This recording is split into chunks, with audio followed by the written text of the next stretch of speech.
Dracula by Bram Stoker. Read for Mermaids by Gabriel Soulstreaker. Chapter 18. Dr. Seward's Diary. 30th of September.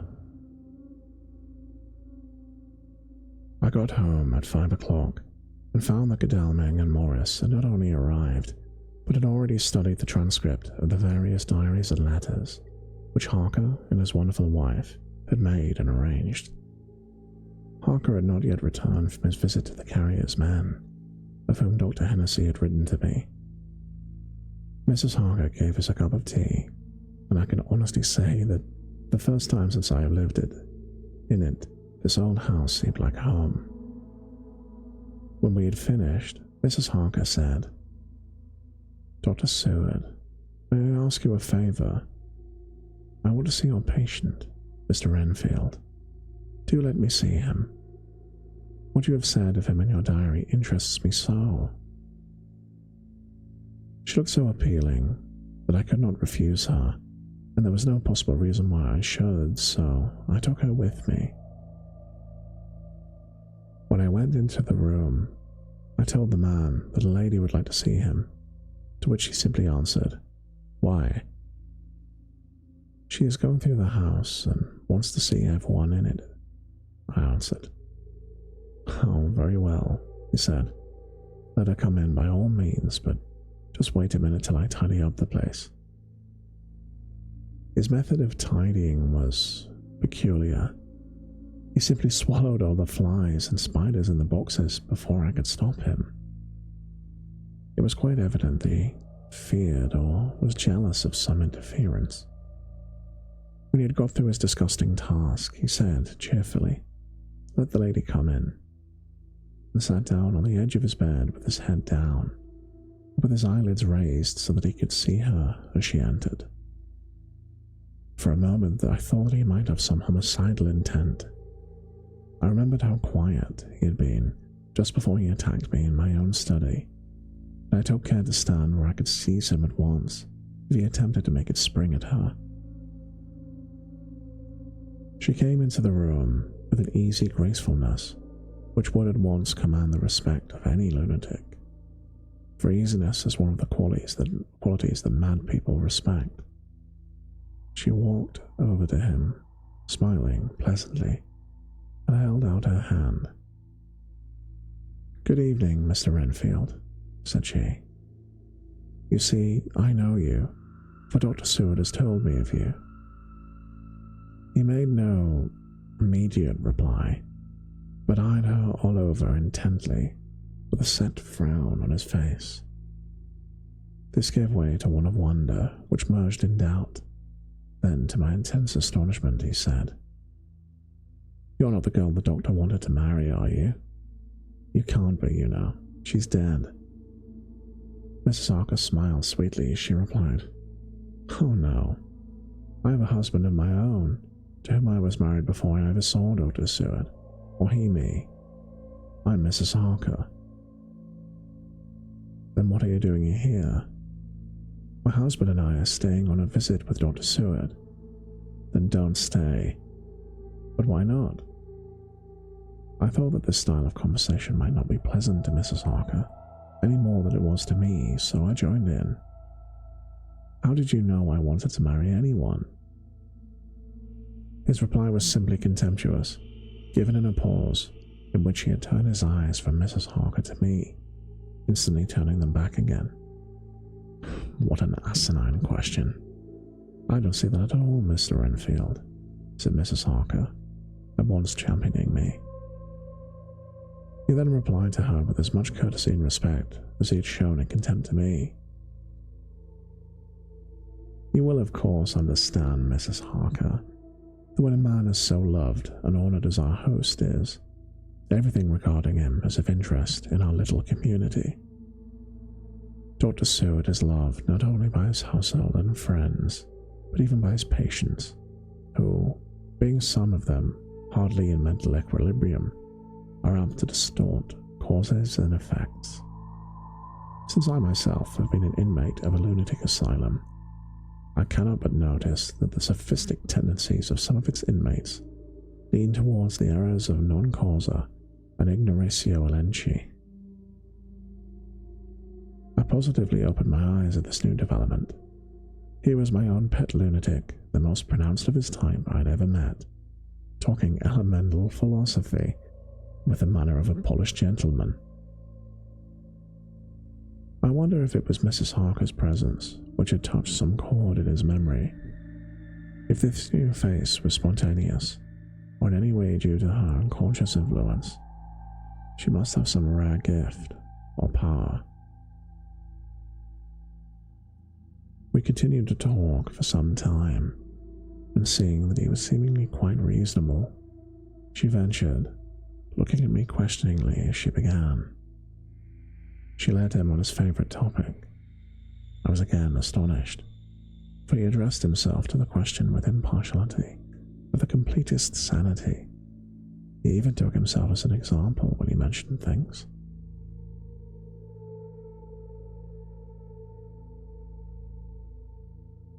Why, I myself am an instance of a man who had a strange belief.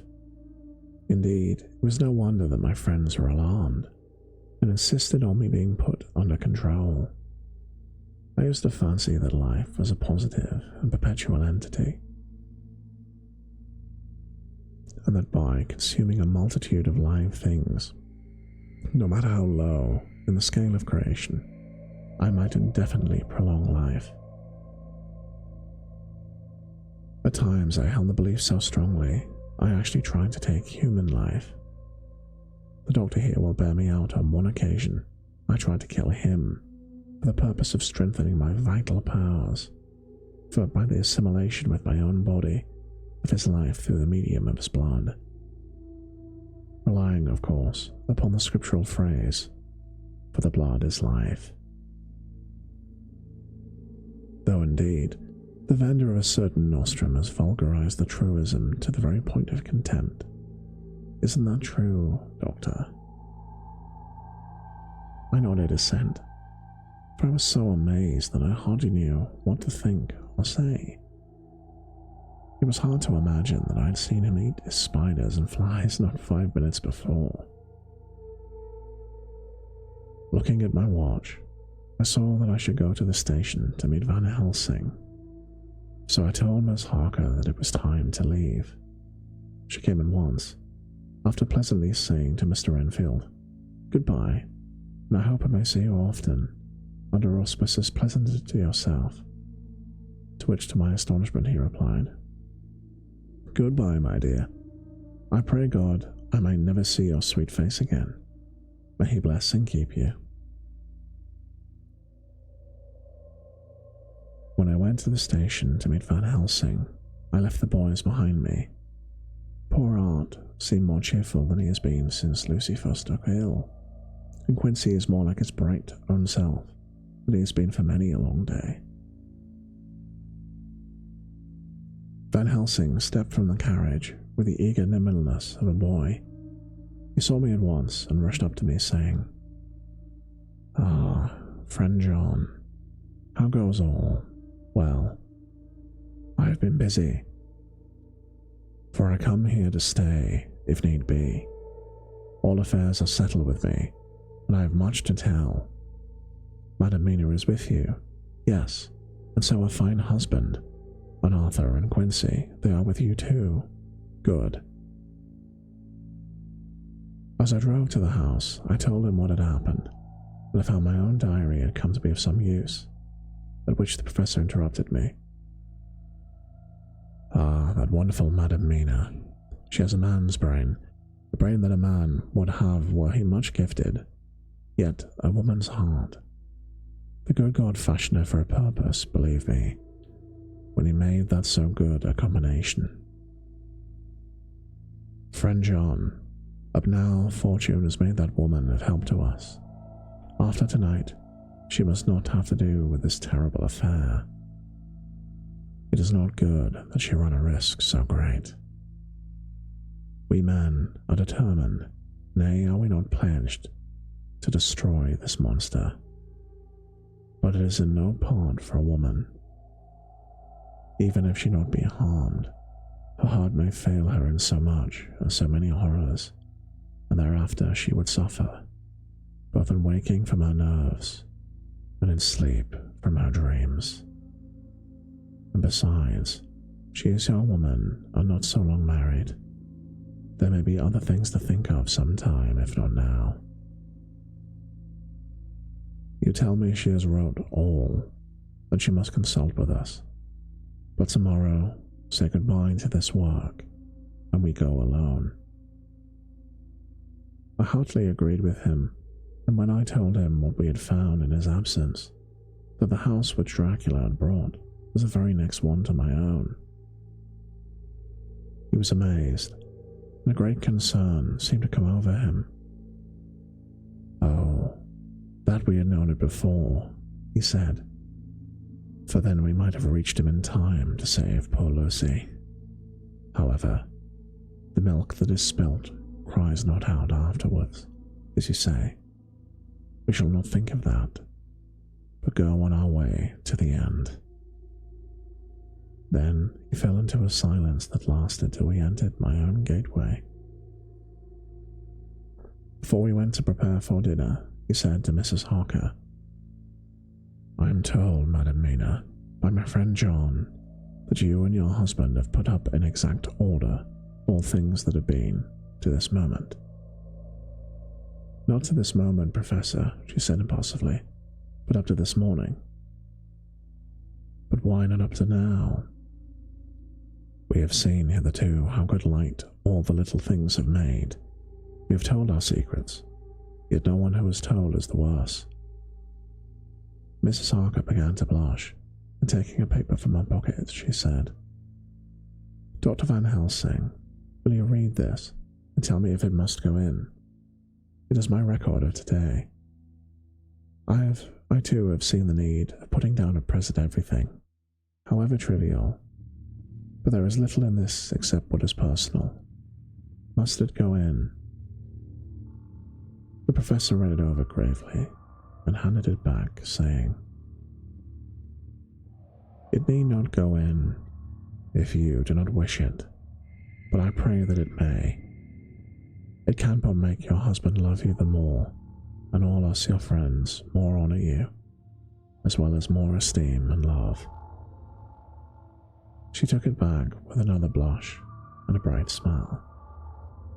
And so, up to this very hour, all the records we have are complete, in an order.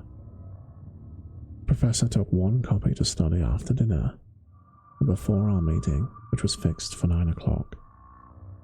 The rest of us have already read everything, so that when we meet in the study, we shall all be informed as to facts, and we can arrange our plan of battle with this terrible and mysterious enemy.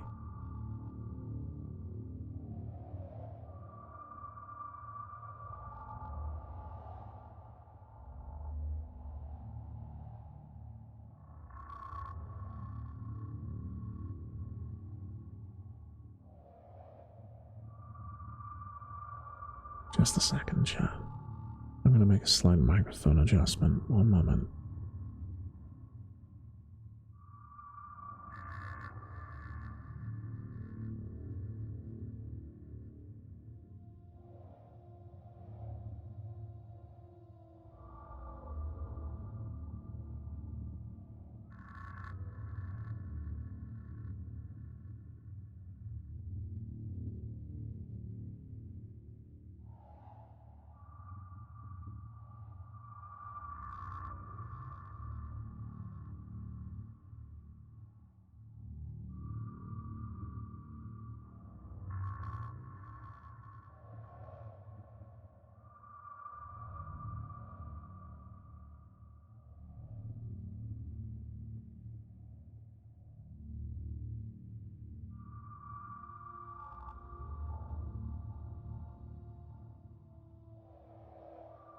Okay, I will carry on.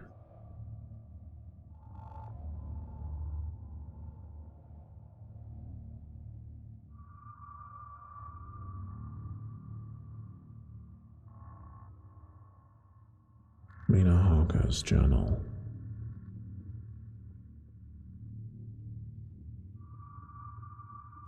September 30th. When we met in Dr. Seward's study 2 hours after dinner, which had been at 6 o'clock, we unconsciously formed a sort of board or committee. Professor Van Helsing took the hand of the table, which Dr. Seward motioned as he came into the room. He made me sit next to him on his right and asked me to act as secretary. Jonathan sat next to me. Opposite us were Lord Godalming, Dr. Seward, and Mr. Morris, Lord Godalming being next to the professor and Seward in the center.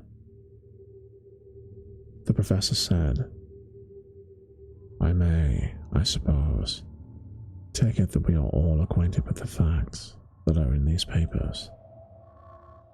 We expressed assent, and he went on. "Then it were, I think, good that I tell you something of the kind of enemy with which we have to deal. I shall then make known to you something of the history of this man, which has been ascertained for me. So then we can discuss how we act, and can take our measure according. There are such beings as vampires. Some of us have evidence that they exist.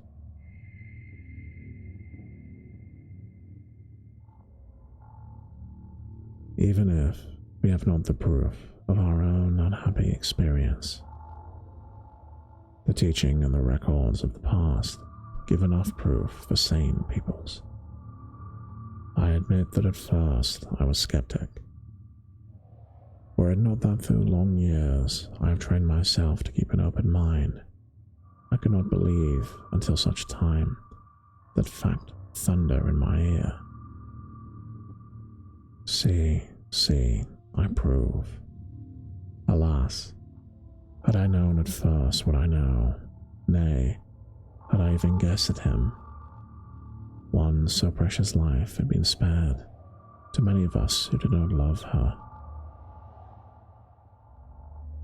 But that is gone, and we must so work that other poor souls perish not, whilst we can save. The Nosferatu do not die like the bee when he stings once. He is only stronger, and being stronger, have yet more power to work evil. This vampire, which is amongst us of himself, so strong in person as 20 men, is of the cunning more mortal, for as cunning be the growth of ages, yet still the aids of necromancy, which is, as his etymology imply, the divination of the dead, and all the dead that he can come nigh to are for him to command. He is brute, and more than brute. He is devil and callous, and the heart of him is not. He can, within limitations, appear at will, when and where, in any of the forms that are to him.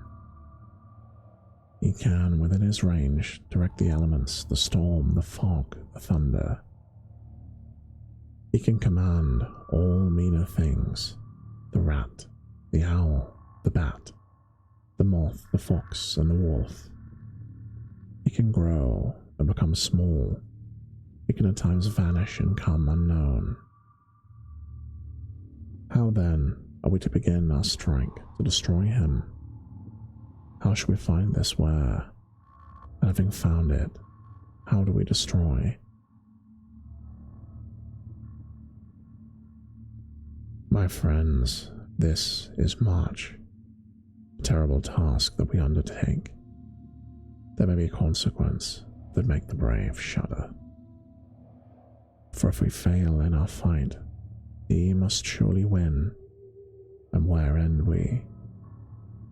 Life is nothing's, I heed him not, but to fail here is not mere life or death. It is that we become as him, that we henceforward become foul things of the night, to live without heart or conscience, preying on the bodies and souls of those we love best. To us, forever will the gates of heaven be shut, for who shall open them to us again? We go on for all time, abhorred by all, a blot on the face of God's sunshine, an arrow on the side of him who died for man. But we are face to face with duty, and in such case must we shrink.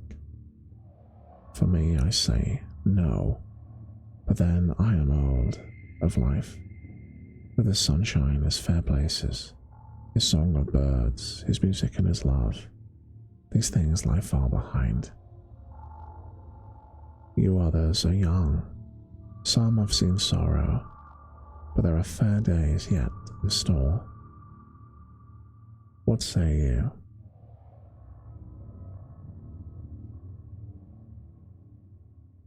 Whilst he was speaking, Jonathan had taken my hand. I feared, oh so much, that the appalling nature of our danger was overcoming him when I saw his hand stretch out, but it was life to me to feel his touch. So strong, so self-reliant, so resolute. A brave man's hand can speak for itself. It does not need a woman's love to hear its music.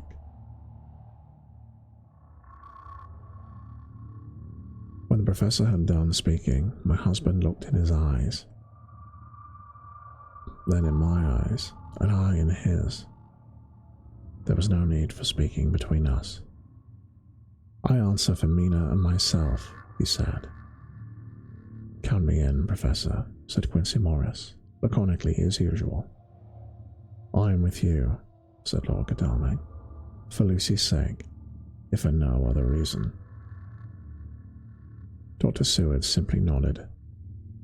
The professor stood up, and after laying his golden crucifix on the table, held out his hand on either side. I took his right hand, Lord Godalming in his left. Jonathan held my right with his left stretched across to Mr. Morris. So as we all took hands, our solemn compact was made. I felt my heart icy cold, but it did not even occur to draw me back. We resumed our places, and Dr. Van Helsing went on a sort of cheerfulness which showed that the serious work had begun. It was to be taken as gravely and in as businesslike a way as any other transaction in life. Well, you know what we have to contend against, but we, too, are not without strength. We have power on our side of combination, power denied to the vampire kind. We have sources of science. We are free to act and think. The hours of the day and the night are ours equally. In fact, so far our powers extend, they are unfettered, and we are free to use them. We have self-devotion in a cause, and an end to achieve, which is not a selfish one. These things are much. Now let us see how far the general powers arrayed against us are restrict, and how far the individual cannot. In fine, let us consider the limitations of the vampire in general, and this one in particular.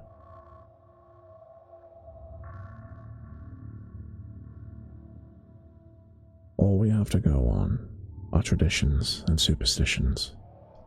These do not, at the first, appear much, when the matter is one of life and death, nay, of more than either life or death.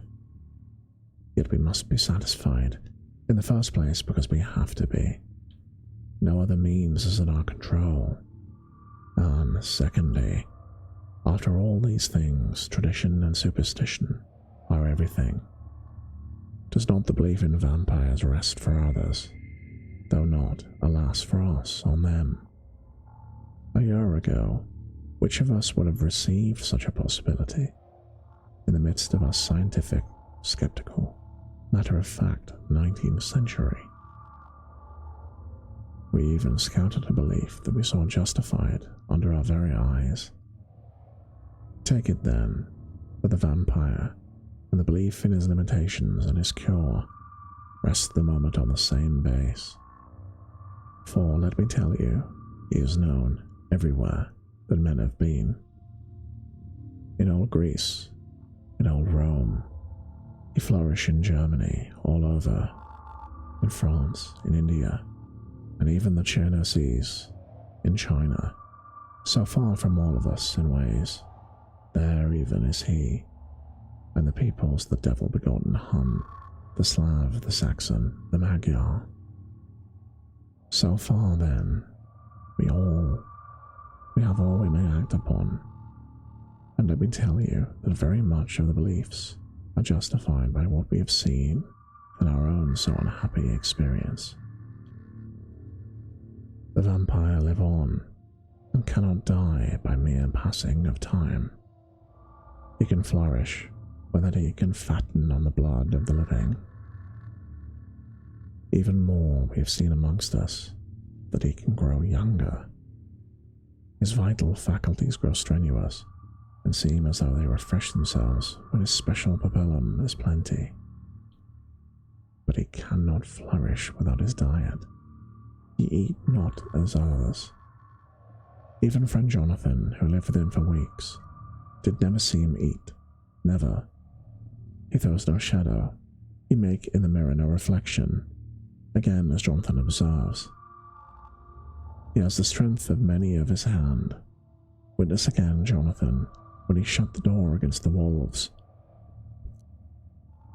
and when he help him from the diligence too. He can transform himself to wolf, as we gather from the ship arrival in Whitby, when he tear open the door. He can be as a bat, as Madam Mina saw him on the window at Whitby, and his friend Jonathan saw him fly from his house, and as my friend Quincy saw him in the window of Miss Lucy. He can come in mist, which he can create. That noble ship's captain proved him of this. But, from what we know, the distance he can make this mist is limited, perhaps only around himself.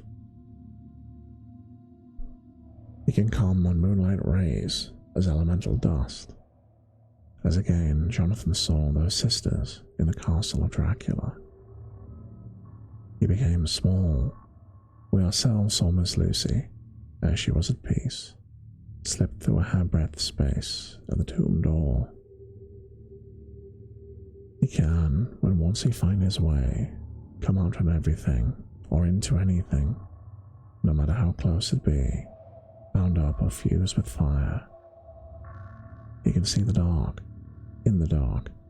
No small power this in a world which is one half shut from the light. Ah, but hear me through. He can do all these things, yet he is not free.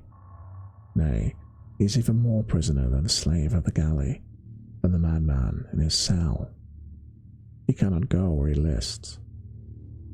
He is not of nature, has yet to obey some of nature's laws. Why, we know not. He may not enter anywhere at the first, unless there be someone of the household who bid him come, though afterwards he can come as he pleases. His power ceases, as does that of all evil things, at the coming of day. Only at certain times can he have limited freedom. If he be not at the place whither he is bound, he can only change himself at noon, or at exact sunrise or sunset. These things we are told, and in this record of ours we have proof by inference. Thus, whereas he can do as he will within his limit, and when he have his earth home, his coffin home, his hell home, the place unhallowed, as we saw when he went to the grave of the suicide in Whitby. Still, at all other time, he can only change when the time has come. It is said, too, that he can only pass running water at the slack or the flood of the tide. Then there are things which so afflict him that he has no power, such as the garlic that we know of. And as for things sacred, this symbol, my crucifix, that was amongst us even now when we resolve. To them he is nothing, but in their presence he will take his place far off and silent with respect. There are others, too, which I shall tell you of, lest in our seeking we may need them. The branch of the wild rose on his coffin, keep him that he may not move from it. A sacred bullet fired into the coffin kill him, so that he may be true dead. And as for the stake through him, we know already of its peace, or the cut-off head that giveth rest. We've seen this with our own eyes. Thus, when we find the habitation of the man that was, we can confine him to his coffin and destroy him, if we obey what we know. But he is clever. I've asked my friend Arminus at Budapest to make his record, and from all the means that are, he tell me what he has been.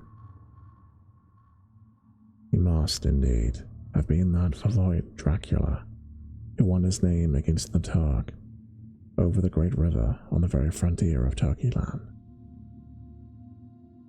If it be so, that he was no common man, for in that time and centuries after, he was spoken of as the cleverest and most cunning, as well as the bravest of the sons of the land beyond the forest.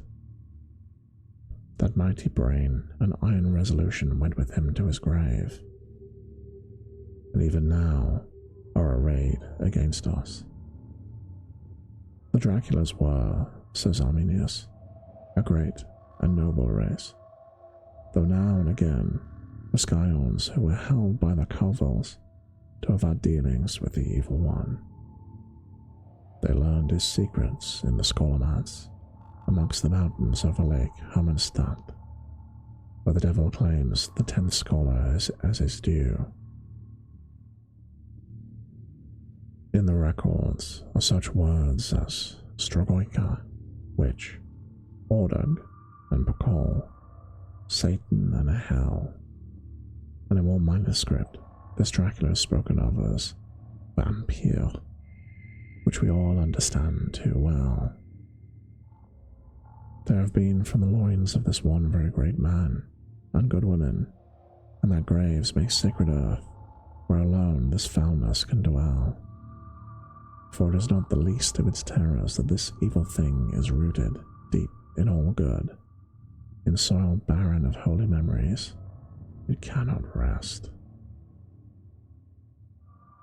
Whilst they were talking, Mr. Morris was looking steadily at the window, and he now got up quietly and went out of the room. There was a little pause, and the professor went on.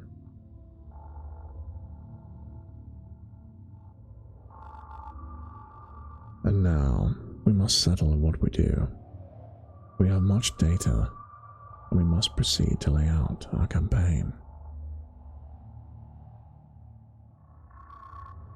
We know from the inquiry of Jonathan that from the castle to Whitby came 50 boxes of earth.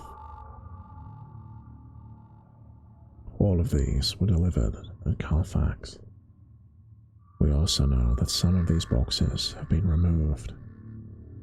It seems to me that our first step should be to ascertain whether all the rest remain in that house beyond the wall where we look today, or whether any more have been removed.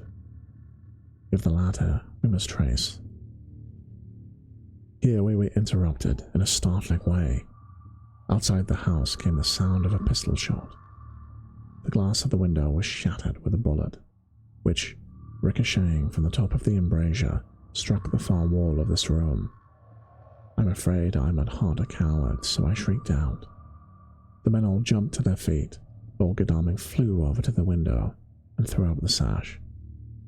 As he did so, he heard Mr. Morris's voice without, "Sorry, I fear I've alarmed you. I shall come in and tell you more." A minute later he came in and said, "It was an idiotic thing of me to do, and I ask your pardon, Mrs. Harker. Most sincerely, I fear I must have frightened you terribly. But the fact is that whilst the professor was talking, there came a big bat and sat on the windowsill. I've got such a horror of the damn brutes from recent events. I cannot stand them. And I went out to have a shot, as I've been doing of late in evenings, whenever I have seen one. You used to laugh at me for it then, Art." "Did you hit it?" asked Dr. Van Helsing. "I don't know. I fancy not, for it flew away into the wood." Without saying any more, he took his seat, and the professor began to resume his statement. "We must trace each of these boxes, and when we are ready, we must either capture or kill this monster in his lair. Or we must, so to speak, sterilize the earth, so that no more can he seek safety in it. Thus, in the end, we may find him in his form of man between the hours of noon and sunset, and so engage with him when he is at his most weak. And now for you, Madam Mina. The night is the end, and it'll all be well. You are too precious for us to have us risk. When we part tonight, you no more must question. We shall tell you all in good time. We are men and able to bear, but you must be our star and our hope, and we shall act all the more free that you are not in danger, such as we are." All the men, even Jonathan, seemed relieved, but it did not seem to me good that they should have to brave danger, and perhaps lessen their safety, strength being the best safety, through care of me. But their minds were made up, and though it was a bitter pill for me to swallow, I could say nothing, save to accept their chivalrous care of me. Mr. Morris resumed the discussion. "As there is no time to lose, I vote we have to look in this house right now. Time is everything with him, and swift action on our part may save another victim."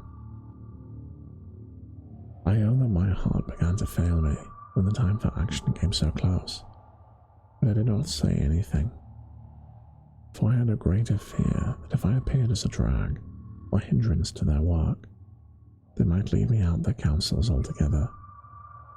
They have now gone off to Carfax, with means to get into the house. "Man-like, they had told me to go to bed and sleep, as if a woman can sleep when those she loves are in danger. I shall lie down and pretend to sleep, as Jonathan have added anxiety about me when he returns."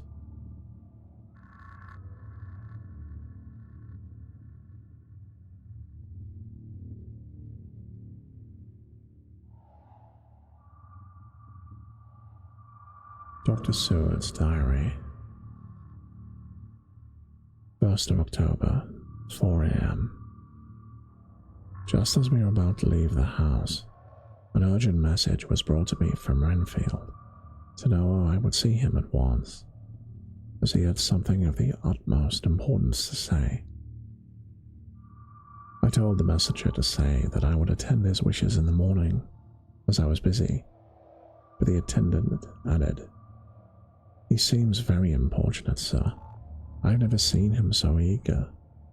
I don't know what, but if you don't see him soon, he will have one of his violent fits." I knew the man would not have said this without cause, so I said, "All right, I'll go now." And I asked the others to wait a few minutes for me, as I had to go and see my patient. "Take me with you, friend John," said the professor. His case in your diary interests me much, and it had bearing, too, now and again, on our case. I would much like to see him, especially when his mind is disturbed. May I come also? Asked Lord Godalming. Me too, Quincy Morris. May I come? Said Harker. I nodded, and we all went down the passage together.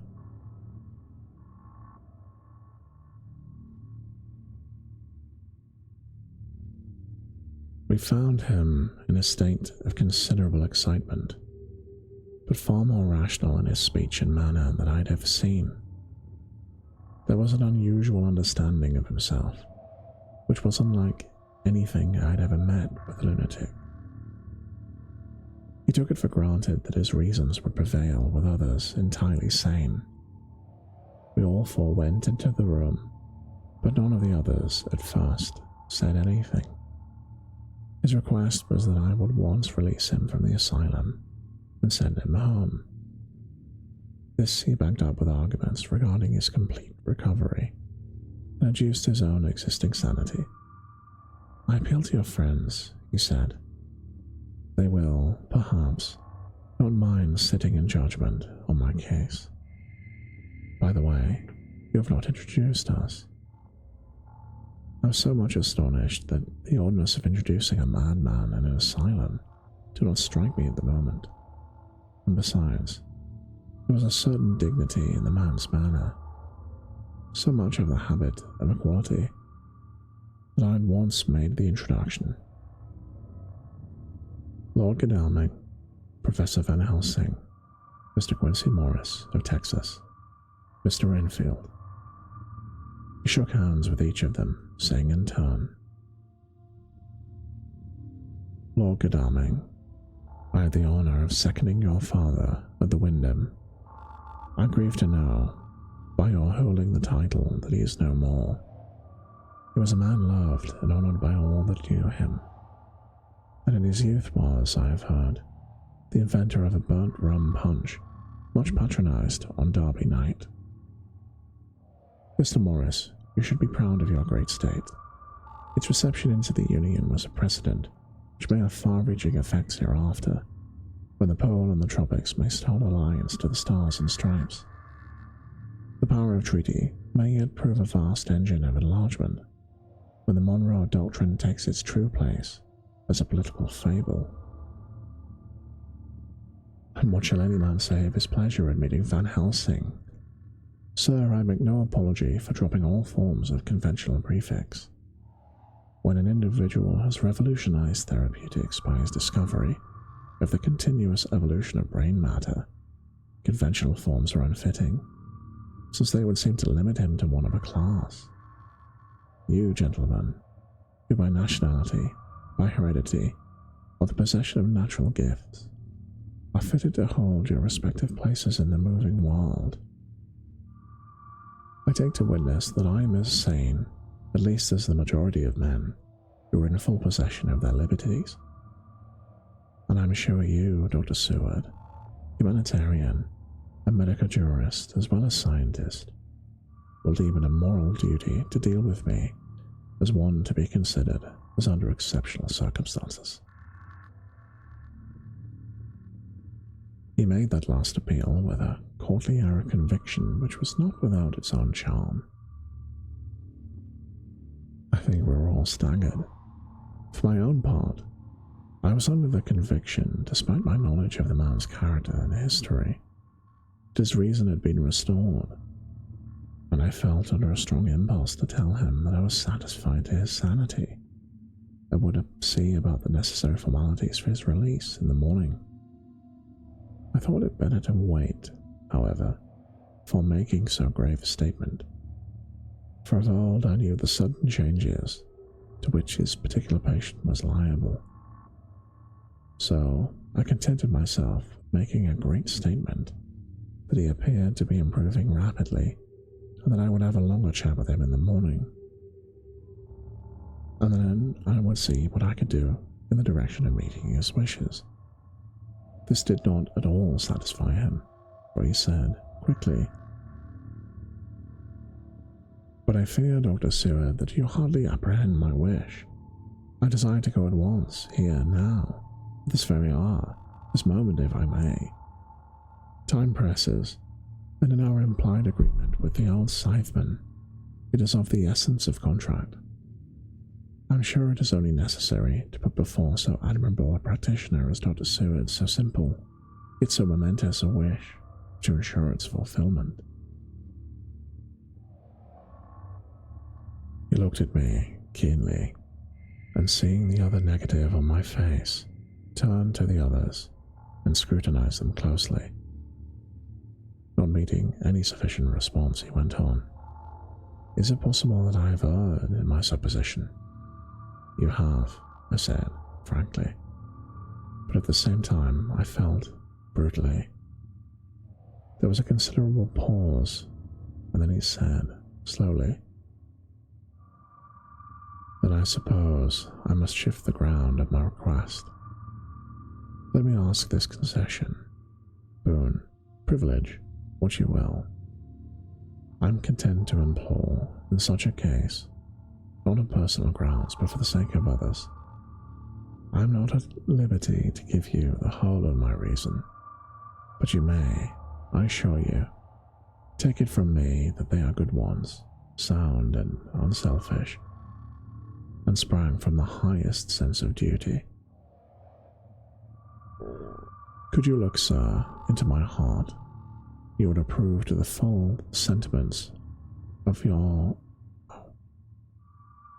Yes, but of a weird phrasing. Could you look, sir, into my heart, which you would approve to the full the sentiments which animate me?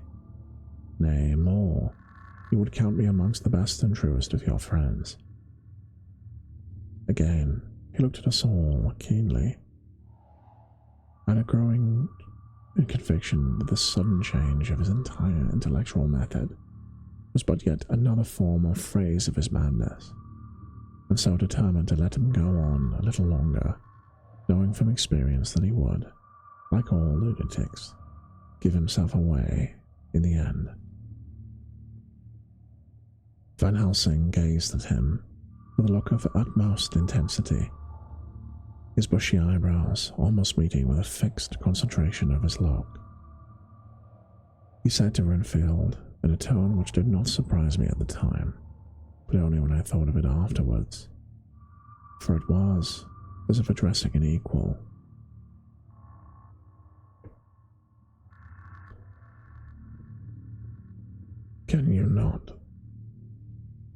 Can you not tell me frankly your real reason for wishing to be free tonight?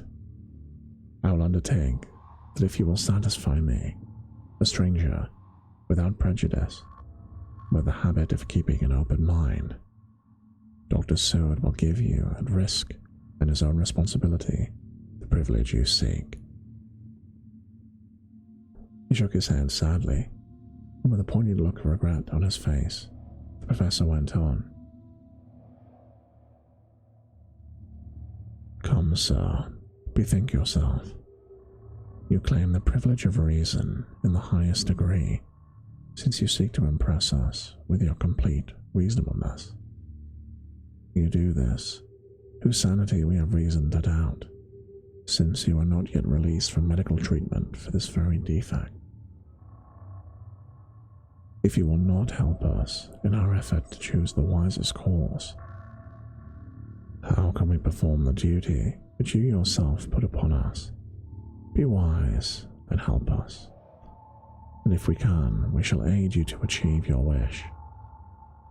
He still shook his head as he said, Dr. Van Helsing, I have nothing to say. Your argument is complete, and if I were free to speak, I should not hesitate a moment. But I am not my own master in the matter. I can only ask that you trust me. If I am refused, the responsibility does not rest with me. And I thought now was the time to end the scene, which was becoming too comically grave. So I went towards the door, simply saying, Come, my friends, we have work to do. Good night. As, however, I got near the door. A new change came over the patient. He moved towards me so quickly that for the moment I feared he was about to make another homicidal attack. My fears, however, were groundless, for he held up his two hands imploringly and made his petition in a moving manner. As he saw the very excess of his emotion was militating against him by restoring us more to our old relations, he became still more demonstrative. I glanced at Van Helsing and saw my conviction reflected in his eyes, so I became a little fixed in my manner, if not more stern, and motioned to him that his efforts were unavailing. I had previously seen something of the same constantly growing excitement in him, and he had made some request of which at the time he thought much, such as, for instance, when he wanted a cat. And I was prepared to see the collapse into the same sullen acquiescence on this occasion. My expectation was not realized, for when he found that his appeal would not be successful, he got into a frantic condition. He threw himself on his knees, held up his hands, wringing them in plaintive supplication, and poured forth a torrent of entreaty, with the tears rolling down his cheeks, and his whole face and form expressive of the deepest emotion. "Let me entreat you, Dr. Seward, please let me implore you to let me out of this house at once. Send me away now. You will, and where you will, send keepers with me with whips and chains. Let them take me in a strait waistcoat, manacled and leg-ironed, to a jail, but let me out of this. You don't know what you do by keeping me here. I am speaking from the depths of my heart, of my very soul. You don't know whom you wrong or how, and I may not tell. Woe is me, I may not tell.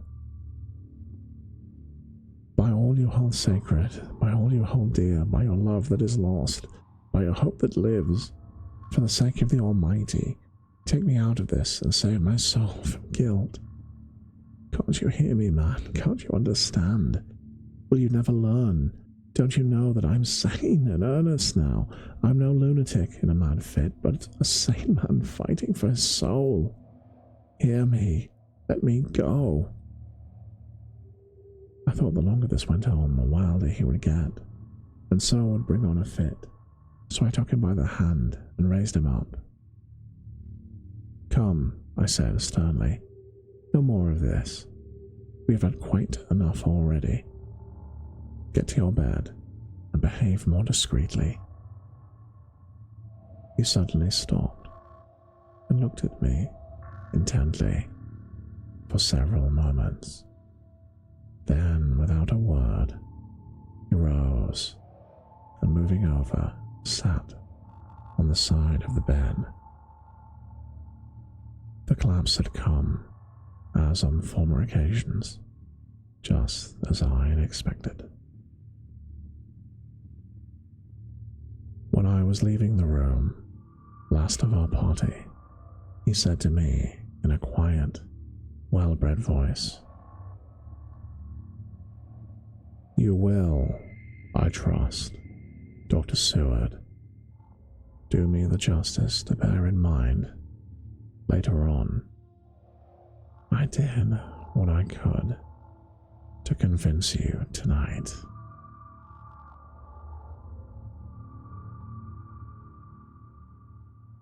And thus concludes Chapter 18.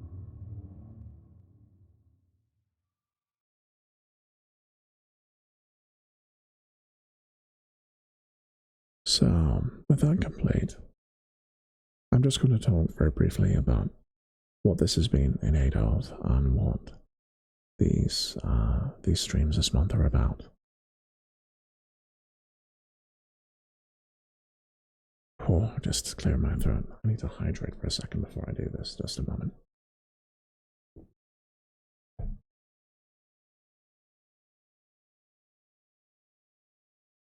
That's better. So, all of October, for the spooky month, I am streaming in aid of mermaids. The Mermaids is a wonderful charity, does fantastic work. They support trans, gender diverse, non-binary youth. And they have a range of things they do. They advocate for trans people in society. They have a phone number that trans youth can call for advice. And they also support trans families. What I mean by this, the last part, it's best explained with an example. You have some children, teens, adolescents growing up and thinking, you know, I might be non-binary, I might be trans, and they want to explore those feelings. And if they're very lucky, they might have parents who want to support them and really want them to grow into the person that they need to be and want them to explore those feelings, to see where they go. But, you know, adolescence is complicated, and their parents might really want to help them and might really want to be there for them. But if they're not trans or non-binary, then this... sorry, I'm tripping on my words. 2.5 hours will do that to you. If their parents aren't trans or aren't non-binary or various, you know, gender identities themselves, then if perhaps their parents are cisgender, then they might really want to help their teen, their adolescent, but it might be a problem. It might be difficult because their own adolescent experiences might not equate to those of their child's. So even really wanting to help, it might be hard for them. It might be difficult, and they might want advice on the types of support that they might need to provide.